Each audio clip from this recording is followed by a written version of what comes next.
We're starting this list off at number 10 with a rock-solid choice that never saw a great deal of competitive play, but was a powerful staple in playground format. It's Giant Soldier of Stone, a level 3 Earth Rock normal monster with a frankly baffling attack of 1300 and low-level premium stats of 2000 defense. One of the most available cards ever, Giant Soldier of Stone was gettable right from the start in the early days of August 2002 as part of Yu-Gi-Oh's first set, The Legend of Blue Eyes White Dragon, and would go on to catch a reprint a couple weeks later in Starter Deck Yugi, and again the next year as part of Starter Deck Pegasus, with way more printing since then that are worth mentioning here. While Giant Soldier of Stone lacked the kind of effect that will earn other cards their spot on this list, most cards from The Legend of Blue Eyes White Dragon were completely effectless. In fact, most of the few effects to be printed in the game's inaugural set were flip cards, including Armored Ninja, Hane, Man-Eater Bug, and Reaper of the Cards, with the only non-flip exceptions being Exodia the Forbidden One. While the set also printed high-level monsters with more than 2000 attack, like Trihorn Dragon, Dark Magician, and predictably Blue Eyes White Dragon, the accolade for the low-level monster with the highest attack goes to Skull Red Bird with 1550 attack. That's not bad for a low-level monster, even today, but it's also only 250 higher than the Giant Soldier of Stone, a monster that's a whole level lower and has good defensive utility. Just setting Giant Soldier of Stone in passing walled most cards in the format, with only Gaia the Fierce Knight, Red Eyes Beat Dragon, and Gaia the Dragon Champion, in addition to the previously listed high levels able to beat Over Soldier. Luckily, The Legend of Blue Eyes White Dragon makes up for what it's missing in monster cards, with some of the most powerful and longest lasting spells in the game, like Dark Hole and Raigeki, providing more options to deal with the instant wall. There were other monsters with the sweet 2000 defense, but they were Mystical Elf and Spirit of the Harp, who both had less than 1000 attack. Giant Soldier of Stone's closest competition was Aquamador, who shared the 2000 defense but backed it up with 1200 attack, making it just a hair weaker. More important than that missing 100 though was Aquamador's lack of accessibility compared to Giant Soldier, since you couldn't pick up the confirmed copy of Mador from Starter Deck Yugi. And another thing, every other 2000 defense low-level wall was a higher level than Giant Soldier of Stone, despite being worse. Although its relative strength would not survive the power creep of sets to come, Giant Soldier of Stone was an equalizing force in some of the game's earliest days of play, in possibly its loosest format ever, Playground Yu-Gi-Oh!, where fledgling duelists would just use whatever they had and see how things went. And fitting for such an iconic early card, Giant Soldier of Stone had a ton of anime appearances in the Duel Monsters anime, and was a favorite stall card of the original protagonist Yugi Muto, no doubt contributing to the card's cultural popularity. In its first appearance in episode 7 during Yugi's duel against Mako Tsunami, Giant Soldier of Stone was critical to Yugi's victory, since having it attacking Yugi's own equip spell Mystical Moon caused the ocean hiding Mako's predatory sea monsters to recede, resulting in a near instant loss for the fish guy. This fascinating engagement would go on to inspire the continuous spell, Attack the Moon, which both features Giant Soldier of Stone in the artwork and references the episode by allowing a player to destroy a spell or trap card after a rock monster changes its battle position. Giant Soldier of Stone's final appearance on the field would come in episode 168 when the pharaoh wrestled with darkness and guilt within his own heart by dueling an apparition of his vessel Yugi Muto, whose erstwhile soul was at the time abducted by the Great Leviathan on account of the pharaoh's lack of restraint. Its final appearance overall was in episode 220 during Yugi Muto's deck building session prior to his ceremonial duel with the pharaoh. But this isn't quite the end for the Giant Soldier. Its iconic status would carry it to a few more appearances in Yu-Gi-Oh! GX and Yu-Gi-Oh! 5Ds, although it wouldn't hit the field in either show. While it wouldn't go on to see competitive play, it has been featured in more artworks. There's Attack the Moon, like we already went over, but there's also Miracle Rupture, Weed Out, Ivy Shackles, Draw Muscle, and Lineage of Destruction. On top of this, it's also got 2 retrains in the form of Sentry Soldier of Stone and Giant Soldier of Steel. The notoriety of being one of the game's earliest, most overpowered normal monsters is definitely enough to earn Giant Soldier of Stone its spot on this list. However, from here on out, we're going to be focusing on cards with effects that had a greater impact on the game overall. But as we move forward into rougher terrain, we can relax in the knowledge that the Giant Soldier of Stone has got our backs at number 10, just like it defended many of the first duelists of old. And sharing the number 9 spot on this list are the 6 elemental Battle Searchers. Shining Angel, Giant Rat, Mother Grizzly, Flying Chimera number 1, UFO Turtle, and Mystic Tomato, released together about a month and a half after Giant Soldier Stone in Yu-Gi-Oh's second set, Spell Ruler.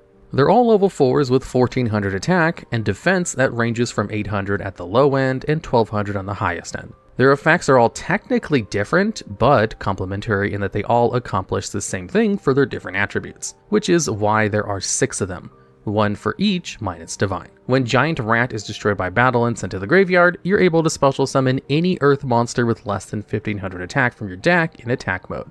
Mother Grizzly does the same thing, but for water monsters, and UFO Turtle for fire, Mystic Tomato for dark, Flying Kamakiri number 1 for wind, and Shining Angel for light. These are some of the earliest examples of what would come to be known as floating effects, a fundamental force in the modern game. Floating effects are what happens when a monster or card leaves the field.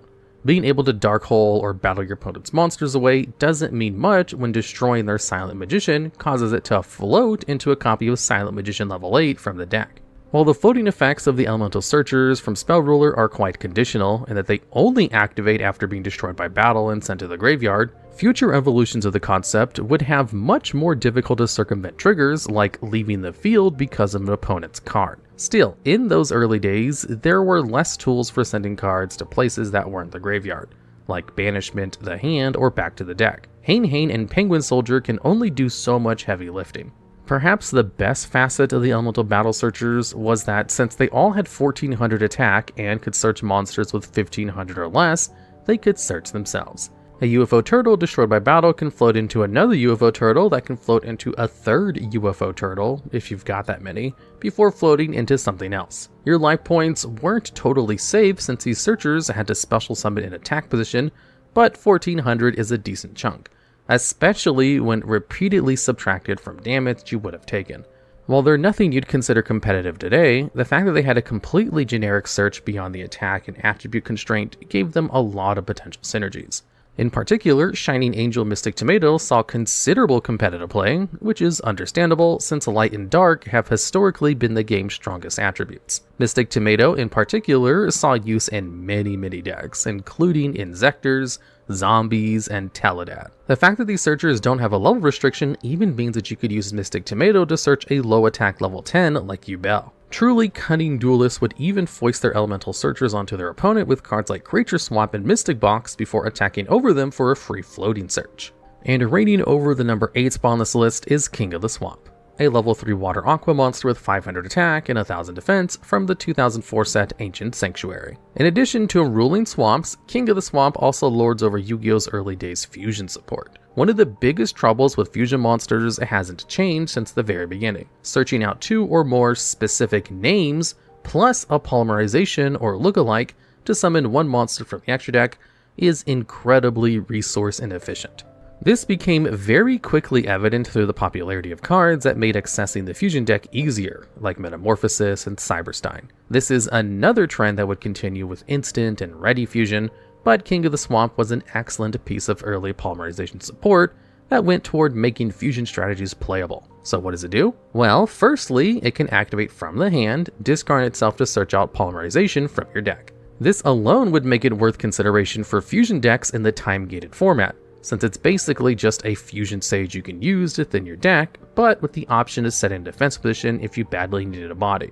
But what earns King of the Swamp its royal status and spot on this list is the added flexibility it gets from also being able to count itself as a fusion substitute for any one fusion material monster. This effect is shared by a few other cards, notably Mystical Sheep number 1, Versago the Destroyer, and Beast King of the Swamp, all from back in 2002. But not only did they lack King of the Swamp's polymerization search effect, they also weren't widely available to play. The 3 earliest fusion substitutes were all distributed as pools from the tournament packs, with Versago and Beast King first printing in Tournament Pack 1, and Mystical Sheep following in Tournament Pack 2. Though they'd all catch reprints with Tournament Pack 5, King of the Swamp's presence as a rare in Ancient Sanctuary, plus a soon-to-follow second run in Dark Revelation Volume 2, made it not only the best, but the most obtainable fusion substitute. Interestingly, King of the Swamp wouldn't actually begin to see considerable competitive placement until 2016 as part of the Fright Fur strategies, a line of fusion fiends that arise from patching together the cute fairy fluffles with devious edge imps. The Fright Furs were interesting as they wanted to use both polymerization and their archetype fusion spell Fright Fur Fusion.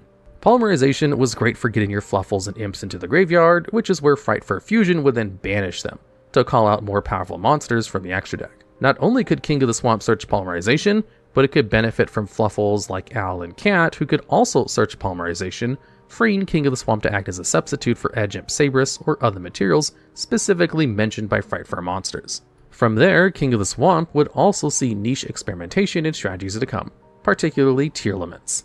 King of the Swamp is a retrain of the earlier Beast King of the Swamp, and the Swamp would continue to be an important epicenter for fusion-related cards in the Duel Monsterverse for years to come. Dragon of the Swamp is a fusion with generic materials, only requiring 2 monsters of the same attribute, making it a common target for spells like Super Polymerization. Muddy Dragon is a level 6 synchro that's also a fusion substitute, with an on-field activated effect to essentially become Polymerization. Baby Dragon synergizes with both of its older forms, and the different dimension demons would sign a dark contract with the Swamp King to gain access to the Swamp's primal penchant for fusion summoning.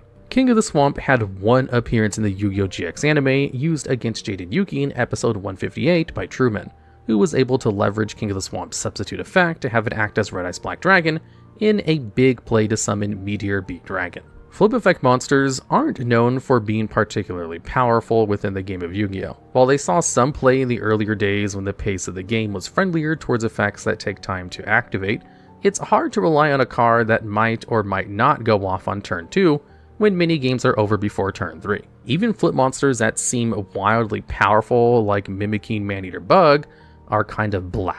Which is why we're excited to award the number 7 spot on this list to one of Yu-Gi-Oh!'s most broken cards, the level 3 Earth Plant flip effect monster, Fiberjar. Releasing back in the 2003 set Legacy of Darkness, Fiberjar is legal to play pretty much nowhere, not even in GOAT format where you can run Pot of Greed and it's fine. Part of the trouble with flip monsters is that because they're so inconvenient, they need to be super impactful to justify seeing play. The trouble here is that there's a fine line between a good effect that's not really good enough and being irredeemably broken, which brings us to Fiberjar. When it flips, both players shuffle all cards from their hand, field, and graveyard into the deck and then draw 5 cards. This effect is obviously bogus, since it's pretty much a reset button for the entire game, but not exactly. There's one key difference. Whether your opponent attacked into Fiberjar during their battle phase, or you flipped Fiberjar during your main phase, possibly using a card like Book of Taiyu to accomplish this on the same turn, you're able to continue playing like it's your turn 1, only this time you can attack. Fiberjar is bananas broken, and it's actually on this list as a representative for a whole line of powerful Jar flip effect monsters from early Yu-Gi-Oh! Morphing Jar, whose effect causes both players to discard their hands and draw 5, was waffled between being limited to 1 and outright banned over the years. And Cyberjar only recently was let back into the game at 1 copy after 17 years of lockout. Morphing Jar number 2 did its time both semi-limited and banned, but Fiberjar holds the competitive title of most banned jar, and for that gets the number 7 spot on this list. If talking about a monster that can single-handedly disrupt your hand, field, and graveyard and pretty much restart the duel has you feeling a little nervous, don't worry, because the number 6 pick for this list has come to save you. Here to help is Rescue Cat, a level 4 Earth Beast with 300 attack and 100 defense from 2005's Flame and Eternity set. Rescue Cat has the effect to send itself from field to graveyard to special summon 2 level 3 or lower beast monsters from your deck. They're destroyed during the end phase, but the effect to trade out for 2 monsters of your choice from deck is wildly impactful. Like King of the Swamp, Rescue Cat would see the greatest amount of play after the classic era for its synergy with the other extra deck summon mechanics, like Synchro and Xyz, but it would actually hit its highest spike in the Twilight era of classic Yu-Gi-Oh! With 55 competitive placements from April through September of 2008. The major reason for this spike in Rescue Cat relevance were the Gladiator beasts. This archetype of monsters doesn't actually have as many beasts in the name as it implies, but they do have Test Tiger, a level 3 beast that contributes itself to target a Gladiator beast you control, and shuffle back into the deck in order to special summon another Gladiator beast, treating that monster as if it was special summoned by the effect of a Gladiator beast. That all sounds quite complicated, but it's Yu-Gi-Oh! So what do you expect? The idea behind the Gladiator beasts was that at the end of the battle phase, after they engaged in battle, they'd be able to tap out of the arena, shuffling themselves back to tag a fellow Gladiator to the field from the deck when they do. The new monster arrives with a Roar, activating powerful effects that only go off when special summoned by the effect of a Gladiator beast monster. Test Tiger, and by extension Rescue Cat, who was basically 2 test tigers, was able to pull those effects off without relying on the dangerous battle phase. And although the Gladiator Beast days would prove to be Rescue Cat's most impactful, its effect to summon from the deck would only get more versatile as time went on. New summoning mechanics would help it graduate into new archetypes, like X-Sabers and Zodiacs, and even Burning Abyss as a 1-card combo for the vital rank 3 generic XCs Dante Traveler of the Burning Abyss. Tragically, for such a cute card, but and what was definitely a relief for duelists at the time, Rescue Cat would catch a ban in 2010 for the Synchro Cat decks that would build around it, which used Rescue Cat's instant access to tuners to pull together a lethal OTK. By first clearing your opponent's back row with cards like Cold Wave, Giant Trunade, and Heavy Storm, you could safely use Summoner Monk to summon a second Summoner Monk, and Rescue Cat, which would trade out 2 copies for an X-Saber Airbellum, who would then tune the 2 Summoner Monks to populate your board with 2 copies of Darkstrike Fighter. With 2600 attack and the ability to tribute a monster to inflict burn damage equal to 200 times the tribute's level, you could attack with both Darkstrike Fighters and then tribute both for a fatal sum of exactly 8,000 points. This strategy would lead to both Darkstrike Fighter and Rescue Cat catching bans and later erratas, with Rescue Cat being unplayable from 2010 to its reprint in the 2017 set Duelist Saga, with the new stipulation that the monster it summons are unable to activate their effects. It's worth noting that although this change wouldn't prevent Darkstrike Fighter's game-winning effect, an errata to make the effect a hard once per turn would finish Synchro Cat for good. Rescue Cat might not have risen to competitive prominence until the tail end of classic Yu-Gi-Oh!, but its outsized impact in the final days before the advent of Synchros and its unparalleled OTK ability during the early Synchro era well earned it a spot at number 6 on this list. And mobilizing to number 5, we have Cyber Valley, the level 1 light machine that manages to be overpowered with no attack or defense by having 3 powerful draw effects to make up for its missing stat line. Entering the TCG as part of the 2008's Phantom Darkness set, Cyber Valley immediately saw play for its high degree of versatility. There's just a lot of things you can do with this card, so let's break them down. To start off, its 0 stats aren't a problem because when an opponent's monster attacks Cyber Valley, you can activate its effect first to banish itself, draw a card, and force your opponent to end their battle phase. This alone is already pretty decent utility, although it won't protect you from effect removal before the battle phase, but you can make moves using Cyber Valley's 2 and 3 effects during your turn too. Those effects are to either banish Cyber Valley and another monster you control to draw 2 cards, or to banish Cyber Valley and a card from your hand to place a card from your graveyard on top of your deck. This adaptable draw power gave Cyber Valley an immediate function in Exodia decks. Able to both dig through your deck and recycle cards from the grave, a well-timed Cyber Valley could save your combo from an Exodia piece stuck in the graveyard. Being a level 1 machine, Cyber Valley can work together with a ton of different support cards, including 1-for-1, Damage Condenser, and of course Machine Duplication, plus more. And this brings us to Dimension Fusion. Dimension Fusion has been banned since 2008 with no indications returning, and Cyber Valley is one of the cards that broke it. Since Dimension Fusion has both players summon back as many of their banished monsters as possible, Cyber Valley plus Machine Duplication and Dimension Fusion equals a wild amount of draws. Combined with spell economics to negate the life point cost of Dimension Fusion, Cyber Valley can pull off an Exodia FTK where its 3rd effect can recycle Dimension Fusion for it to recycle Cyber Valley for it to recycle Dimension Fusion ad infinitum until Exodia Obliterate. There are 1,000 ways Dimension Fusion can break the game, but unlike that spell, Cyber Valley made it through 2008 and remained relevant as a niche tech option for many strategies in the years to come. You can find Cyber Valley in deck lists for Chaos and even the last entry Synchro Cat, but most often in Teledat decks.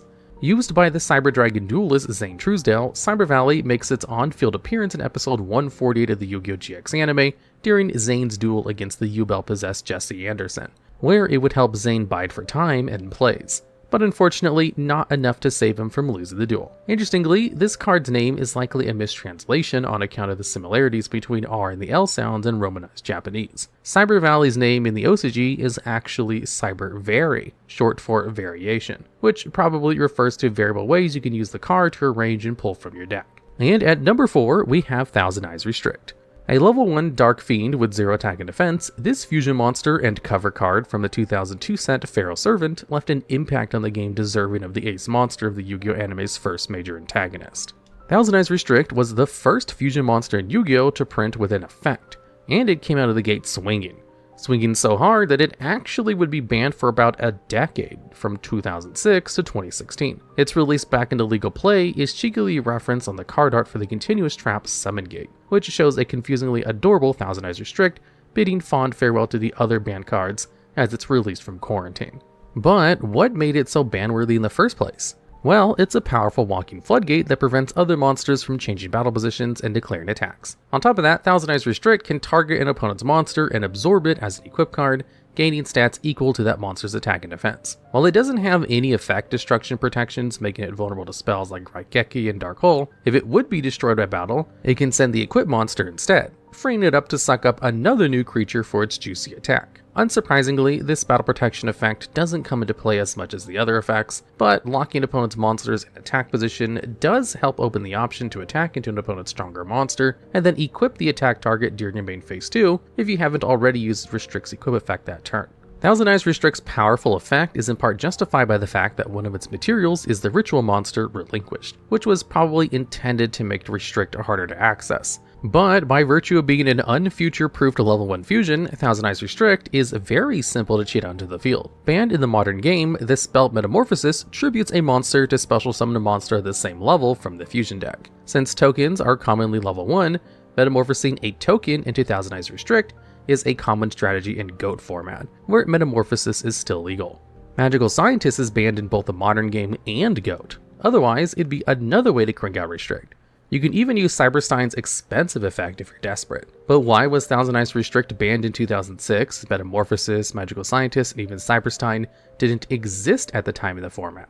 Well, look no further than Instant Fusion, a card that was printed in 2006 Cyberdark Impact set. This normal spell would instantly summon a level 5 or lower fusion monster from your extra deck at the paltry cost of 1000 life points. That monster would get destroyed during the end phase, but because Instant Fusion counted as a fusion summon, it could be summoned back. Playable at 3 until 2020, Instant Fusion is now limited to 1 copy in the TCG, as free bodies and fusion monsters both only got stronger with time. While Thousand Eyes Restrict is still a fine choice for your Instant Fusion, there are more options you might consider now. Like Elder Entity Norden, who can summon a tuner monster or level 4 for a synchro or Xyz play, or Invoked Ragin, who can circumvent Instant Fusion's self-destruction drawback. Thousand Eyes Restrict has actually gained more places synergized with Instant Fusion, since you're now able to instantly fuse into Restrict, steal an opponent's monster, and then link Restrict off into Relinquished Anima to potentially swipe another. After its 2016 banning, Thousand Eyes Restrict continued to see competitive play, with roles in many different decks, including Orcus, Thunder Dragon, Spiral, and more. It even had an easy to pull off lock with the spirit monster Tsukiyomi, which could flip it face down and free it from its equipped monster, allowing you to flip it face up, pull off another steal, and then recycle Tsukiyomi during the end phase when the spirit monster bounces itself. Its one anime appearance came in episode 39 of Duel Monsters during the final duel of Duelist Kingdom between Yugimoto and Maximilian Pegasus.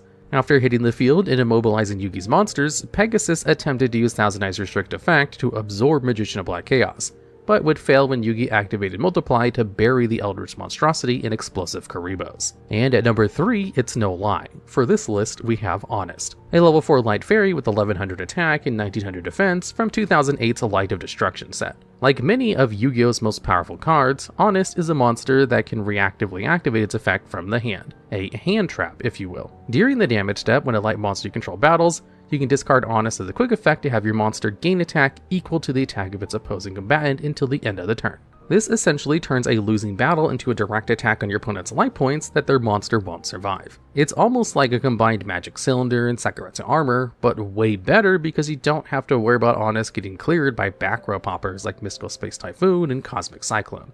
Predictably, Honest saw large amounts of competitive play soon after its release, extending even into the modern years.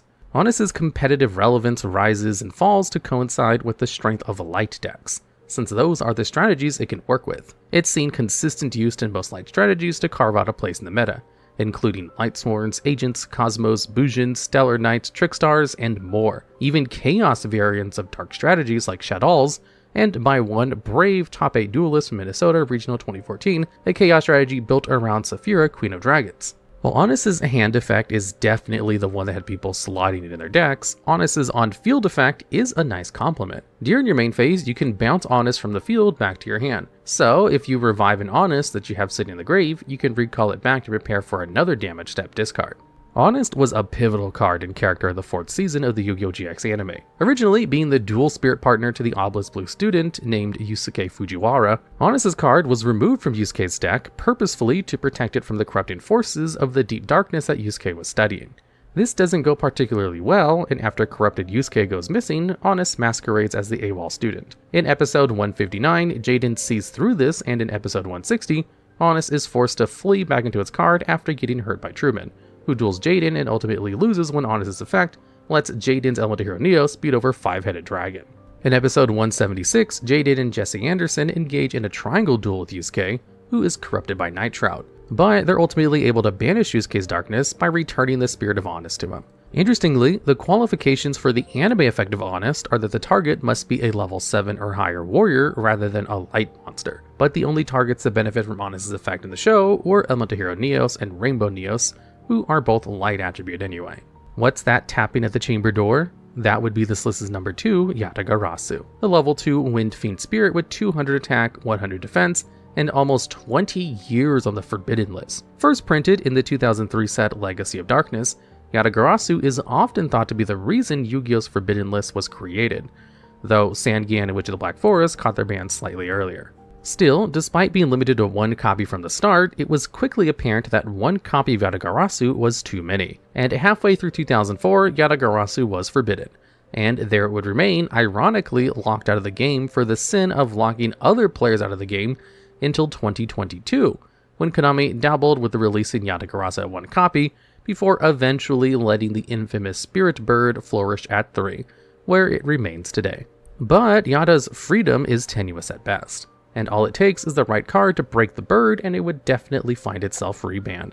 And that's because Yata-Garasu's effect is devious. When it inflicts battle damage to your opponent, they lose their next draw phase. This is obviously brutal, and the idea behind the Yata-Lock strategies that locked down World Championships in 2003, which was to combine the board-breaking cards like Dark Hole, Arby's Feather Duster, Heavy Storm, and Raigeki with spell and trap card negation in the form of Jinzo and Imperial Order to clear a path for Yata-Garasu to attack directly. With their boards decimated and draw lost, if the opponent hadn't a hope in hand, then there would go the game. Yata-Garasu's spirit effect of bouncing itself back to the hand during the end phase even worked in its favor, since your opponent couldn't beat over Yata-Garasu during their turn after suffering the draw log. Not only is the legacy of Yata-Garasu part of the reason why Konami is hesitant to print cards that skip your opponent's draw phase, but the legacy of Yata-Garasu is also a trap card that lets you draw more cards.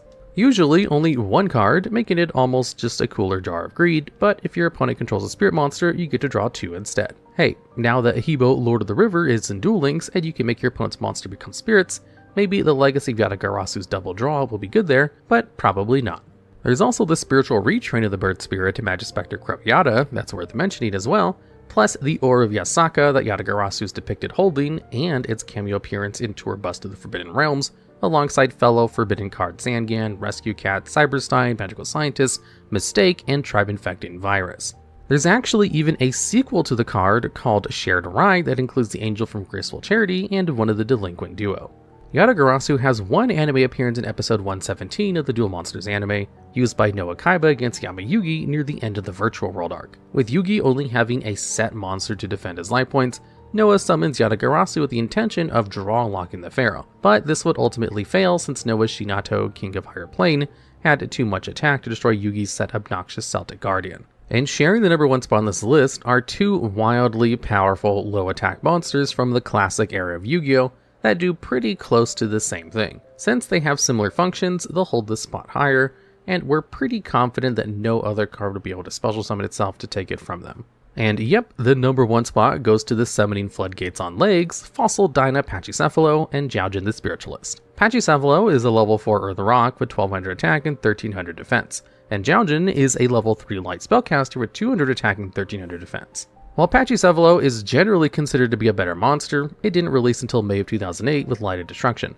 while Jowgen the Spiritualist released back in March 2003's Labyrinth of Nightmare set. They're both absolutely part of classic Yu-Gi-Oh, but it feels wrong to talk about one without the other, so let's dive into both floodgates. Fossil Dyna, Pachycephalo, and Jowgen the Spiritualist have the powerful lingering effect of locking both players out of special summoning any monsters. While either is on the field, normal summons and sets are the only way to go. Additionally, both monsters have a board clearing effect allowing them to destroy all special summon monsters in the field. Pachycephalo's destruction has no cost, but requires Pachycephalo to be flipped face up from face down defense mode. This can be accomplished on your own with cards like Book of Taiyu, or by baiting your opponent into making the mistake of attacking your set monster. Jowgen the Spiritualist destruction effect can be activated during your main phase, but at a cost since it specifies that you must randomly discard a card from your hand. The sting of discarding can often be mitigated by running cards that like to live in the grave, but the randomness of Jowgen's toll makes this workaround difficult, because as many cards as you play that don't mind to discard, you'll have cards you'd rather hang on to as well. But downsides aside, the fact that both Pachycephalo and Jowgen can simply be normal summoned and have their floodgates in effect is hugely useful, and there are many ways to get them onto the field too, including the elemental battle searchers we discussed back towards the bottom of this list, if you're playing a time-gated format without better options. Despite their strength, Fossil Dyna, Pachycephalo, and Jowgen the Spiritualist have never caught a ban or even a limitation, well outside of Master Duel, and that's because neither of these cards are going to win you the game on their own. Instead, their function tends to work best within an anti-meta deck. Basically, they slow down the pace of the game, which is never alone going to be enough to score a win-win, but can stay your execution against a cracked deck, giving you the space you need to breathe and not lose. As a result, Pachycephalo and Jowgen tend to coincide with formats where a deck they counter is essentially dominant. Commonly, they find space in the side deck over main decks since they usually don't directly contribute towards your win conditions, but can be worth slotting in during games 2 and 3 against an opponent that hugely outpaces you in terms of combo speed. While stun decks that utilize Fossil Dyna, Pachycephalo, Jowgen the Spiritualist, and other powerful floodgate cards are not often considered to be particularly fun to play against, they can still play a vital role within the ecosystem of the Yu-Gi-Oh meta as counters to breakneck decks that nevertheless fold against cooler strategies. Both Jowgen and Pachycephalo have anime appearances, with Jowgen being used by the Spirit of the Millennium Ring against Yamayugi in episode 84 of the Duel Monsters anime, and Jim Crocodile Cook summoning Fossil Dyna Pachycephalo against the Supreme King during episode 139 of the Yu-Gi-Oh! GX anime. Interestingly, in what has become a trend for many of the cards in this list, both duelists lose their matches. The blanket special summon floodgate effect that both of these cards are able to access was powerful at the time they were printed, and has only gotten stronger with time. Some decks rely on spells, while some rely on traps. Some lean heavily on the extra deck, while others go all in on their main. But one mechanic that almost all decks in Yu-Gi-Oh! Share is special summoning, and Jowgen and Pachycephalo's ability to wall that option with just a normal summon makes them easy candidates for the #1 spot on this list. But there are many more powerful cards of classic Yu-Gi-Oh! That can safely bend beneath an arbitrary 1500 attack limbo pull, cards that are unmatched in the battle phase, and cards that can end a game before the battle is ever declared. Easily enough cards to fuel a sequel to this list, so don't worry if your favorite got left off, because it might be impactful enough to deserve a number placement on its own video. Hey there, for 1 week only, we have a new mystery bag on the merch store. These Black Friday mystery bags have 5 random pieces of merch from the store, along with an exclusive spider token card and a chunky holographic spider sticker. In addition, each one will have either a rare Yu-Gi-Oh card, a replica Pokemon video game, or a Pokemon plush. I made sure to get some copies of Dominus Impulse and Fubulos to give away just for these bags. With 5 random pieces of merch, 2 exclusives, and 1 high value item, you might expect something like this to go for $8,000. But no, it's only $25 plus shipping, and you save on shipping if you buy multiple items at a time, like even one of the mystery boxes too. Supplies are limited, and you only have through Black Friday week to purchase the bag before it's gone forever.